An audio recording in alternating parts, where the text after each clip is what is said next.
Simple tapi nggak semua orang tahu dari Excel grafiknya biasa banget kayak gini could be this aesthetic kayak gini. Hi nerds, welcome back. So di video kali ini gue akan kasih tahu gimana cara kita bisa bikin sales growth panah. Jadi grafik lo nggak cuma grafik Excel biasa, but it looks aesthetic. Di sini gue ada data contoh sales channel April 2024 dan 2025. Kita pengen tahu bagaimana pertumbuhan penjualan di 2024 compare to 2025, which is namanya year on year growth. Di sini datanya gue akan tambahin dulu di kolom E, yaitu namanya kolom max. Kolom max ini untuk nanti jadi data labelnya kita gitu.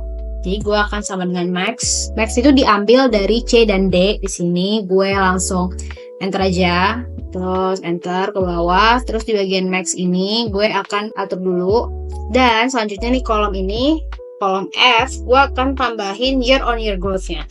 Namanya year on year growth. Sini sama dengan, nah di bagian year on year growth, cara ngitungnya adalah, cara cepetnya nih, D3 April 2025 dibagi April 2024 minus 1. Terus enter ke bawah, kita flash fill, kemudian gue ganti jadi percentage semua. Dari sini gue lanjut untuk nambahin kolom yang namanya data label. Sebelum kita lanjut ke data label, gue mau tambahin simbol yang kita pengen tambahin, itu kalau misalnya dia growth-nya naik, ya udah dia panahnya naik. Terus kalau turun, ya panahnya turun. Nah, untuk dapetin panah itu di kolom C, kita ntar naruhnya, kita ke bagian insert, terus ada simbol di sini. Nah, simbol ini, gue langsung insert aja kolom C, insert, terus panah ke bawah, gue insert juga di kolom C, panah ke bawah dan panah ke atas. Terus, nah untuk yang panah ke bawah ini, gue cut, terus pindah ke D. Oke, dari sini untuk menunjukin data labels yang ada panahnya ini, kita akan ubah dulu year on year growth ini menjadi sebuah teks yang nanti akan di-concatenate atau digabungin dengan simbol panah ini. Oke, ini gue akan sama dengan teks, kemudian gue akan klik ini F3, dan untuk format teksnya ada 0%, which is gue maunya itu dia dalam bentuk angka persen. Tapi nanti kita convert jadi teks. Kemudian tutup kurung, terus sama dengan kita tambahin dan untuk digabung pakai rumus if. Kalau misalnya E3 ini lebih besar dari 0, which is 0% or whatever, 0, yaitu akan nambahin si panah ke atas. Jadi gue akan blok. Kalau misalnya dia itu lebih rendah gitu, jadi dia akan panah ke bawah. Ini di blok juga. Nah, jadi kayak gini.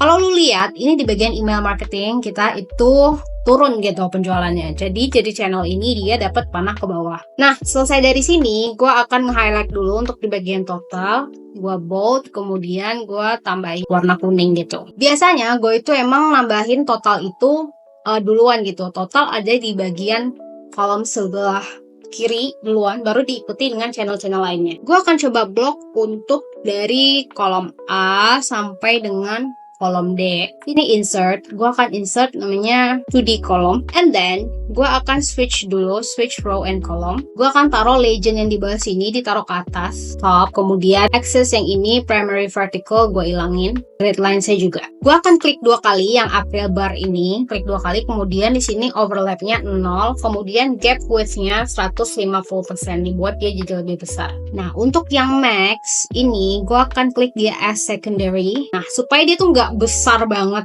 karena kan dia sebagai data label doang, nanti kita juga nggak akan munculin barnya.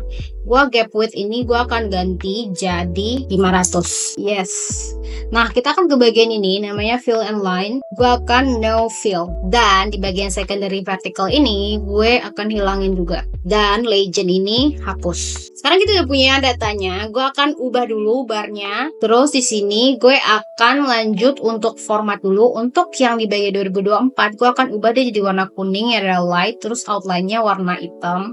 Kemudian ini warna biru, outline-nya juga warna hitam. Setelah kita udah punya ini, gue akan lanjut nambahin data labels. Di sini ada tanda plus ya, langsung klik aja data labels.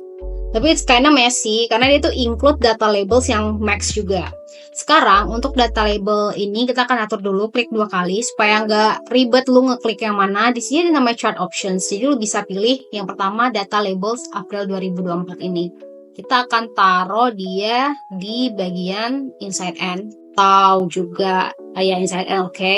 Kemudian gue akan lanjut untuk klik yang di bagian April 2005 data labels. Ini gue taruh juga di inside end. Nah, untuk yang max ini, data values-nya gue akan klik 2 kali di bagian yang max ini kan data label max ya. Nah itu kita langsung ke bagian yang namanya value from cells, label options ini. Dari value from cells gue akan klik ini kolom G yang ada panahnya. Oke.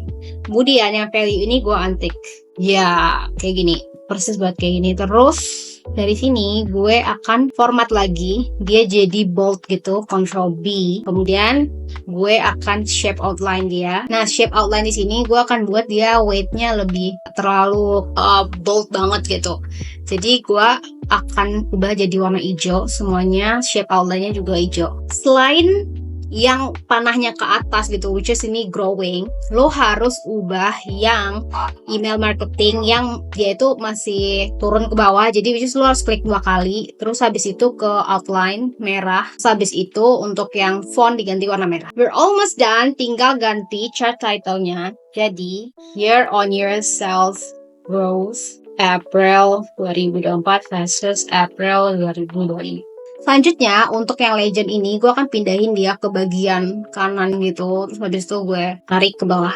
Ya, isn't it amazing? Jadi data lu tuh lebih estetik, lebih glow up, dan bisa lihat growth per channelnya seperti apa, total growth per channelnya langsung bisa di-identify gitu. Dalam 15-10 detik orang ngelihat visual ini. So, if you find this video helpful and insightful, don't forget to like, comment, and share this video. I'll see you in next video. Bye nerds!